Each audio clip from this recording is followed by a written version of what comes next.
بسم اللہ الرحمن الرحیم۔ السلام علیکم۔ امید کرتے ہیں آپ سب خیریت سے ہوں گے، اور ہم آپ کے لیے لے کر آئے ہیں ایک اور بہت انفارمیٹیو ویڈیو۔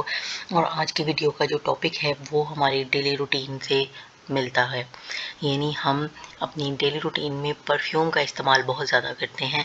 تو سوال جو پوچھا گیا ہے اس کا ٹاپک ہے کہ کیا الکوہل ملی پرفیوم کا استعمال جو ہے وہ جائز ہے؟ تو اس حوالے سے سوال جو ہے وہ یہ ہے کہ کیا ہم پرفیوم استعمال کر سکتے ہیں جس میں کہ الکوہل ملی ہوتی ہے، اور کتنی مقدار الکوہل کی ہو تو استعمال کر سکتے ہیں اور اس کے بعد نہیں کر سکتے؟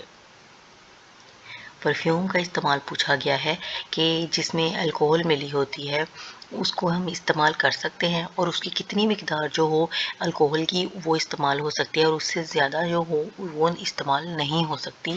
تو ان کو جواب یہ بتاتے ہیں کہ پرفیوم کے استعمال کی گنجائش ہے، البتہ احتیاط کر لیں تو زیادہ بہتر ہے۔ ان کا جواب جو ہے وہ ہمیں یہ بتاتے ہیں کہ الکوہلک جو پرفیومز ہوتے ہیں، جو خوشبو ہوتی ہے، اس کا استعمال جائز ہے، اس کی گنجائش ہے، لیکن اگر آپ اس سے احتیاط کریں گے تو زیادہ بہتر ہو جائے گا۔ تو ہم امید کرتے ہیں کہ سوال کا جو جواب ہے وہ کلیئر ہو گیا ہوگا۔ تو اس کے ساتھ ہی ہم آپ سے اجازت چاہیں گے، انشاءاللہ ایک اور بہت انفارمیٹیو ٹاپک کے ساتھ آپ کی خدمت میں حاضر ہوں گے۔ تب تک کے لیے ہمیں اجازت دیجیے۔ اللہ حافظ۔